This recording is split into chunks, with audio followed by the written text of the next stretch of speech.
The dust of Kestrel's reach never settled. It hung in the red air like a warning, turning every grain into a whisper from the dead stars.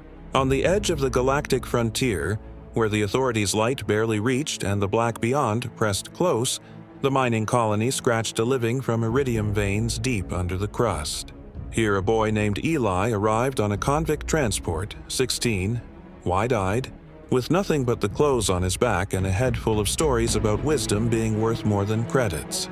Old Harlan found him sleeping in the shadow of an ore hauler. Harlan's face was a map of blast scars and bad decisions, but his eyes still carried the glint of a prospector who once struck pure.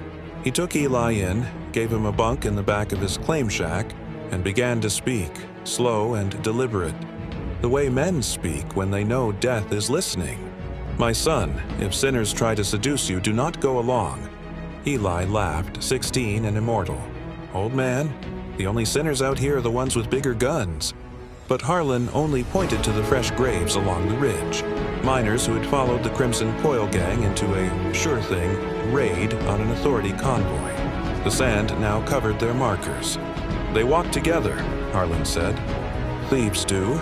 They lie in wait for their own blood." The words lodged in Eli like a splinter. Days turned to weeks. The Coil came recruiting, sleek in black enviro suits, offering quick credits and quicker glory. Their leader, a woman named Vera with a smile sharp as monomolecular wire, leaned close to Eli outside the refinery. "Your wisdom is wasted on that fossil, kid. Come with us. We'll make you rich."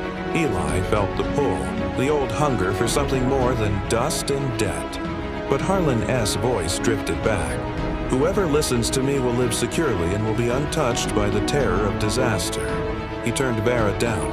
That night the Coil torched Harlan's shack for the insult. Eli dragged the old man out coughing blood and ash through the burning corridors to the medbay. Harlan lived 3 more days. Before he died, he pressed a battered data chip into Eli's hand. "Everything I know," he whispered. "Everything that matters. Guard it better than latinum."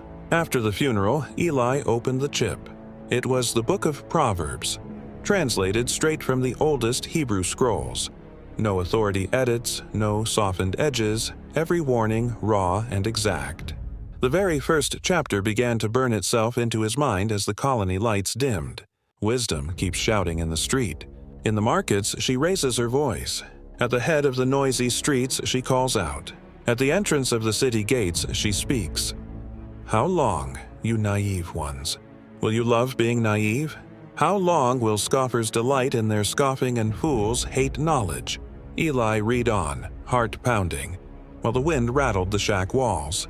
"My son, if sinners try to seduce you, do not go along. If they say, 'Come with us, let us lie in wait for blood.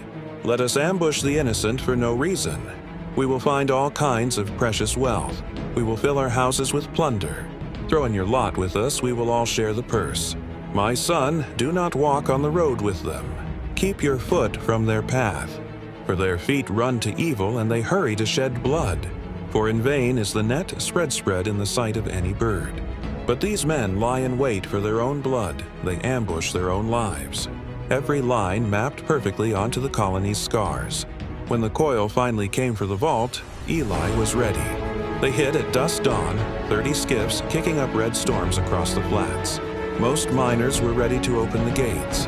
The moment Vera OS voice crackled over the comm, "Stand aside and keep breathing." Eli climbed the refinery tower with Harlan's old coil gun and keyed the colony-wide channel. "Listen to me. Wisdom keeps shouting in the street, and nobody's listening. My son, if sinners try to seduce you, do not go along. If they say, 'Come with us, let us lie in wait for blood. Let us ambush the innocent for no reason.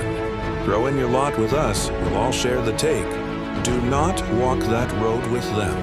Keep your foot off their path. They're running straight toward evil in a hurry to murder.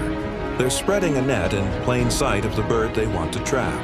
They're setting an ambush for their own lives." Half the miners laughed. The other half didn't. Eli kept reading, voice steady, letting the ancient words fall like charges into the dry tinder of their fear. How useless to spread a net where every bird can see it. These men lie in wait for their own blood. They ambush only themselves. Such are the ways of everyone greedy for unjust gain. It takes away the life of its owner. Something shifted in the air. Men who had been ready to sell their neighbors for safety found their hands tightening on rifles instead. When the coil breached the outer fence, they walked into a storm. Miners turned cargo corridors into kill boxes. Old women who remembered Harlan's stories rigged plasma conduits to blow. And at the center of it, Eli moved calm and quoting, "The naive die because they turn away. The smug self-destruct in their comfort. But whoever listens to me will live securely and be untouched by the terror of disaster." Vara found him in the vault anteroom, her blade dripping, her suit scarred. "You think words will save you, boy?" "They already did," Eli said and fired. She fell with the warning still echoing around the chamber. These men lie in wait for their own blood. Afterward, when the dust settled again and the survivors buried their dead, they came to Eli. Not as a hero, they were too tired for heroes, but as the one who carried the words that had turned the tide. He taught them, night after night under the alien stars. The rest of the scroll, line by line, straight from the Hebrew. And the colony began to change. Years passed. Traders began calling it Haven's Reach instead of Kestrel's, because no raider band ever took it again.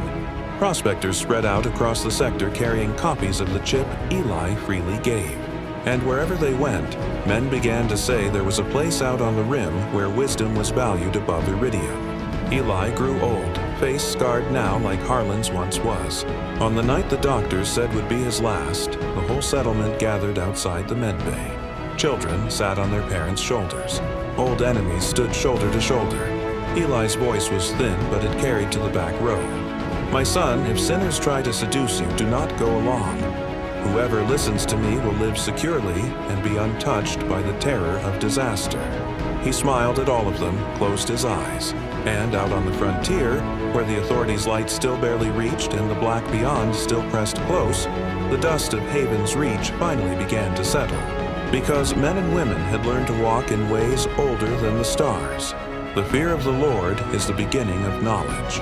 And out there, on the edge of everything, they finally understood what that meant.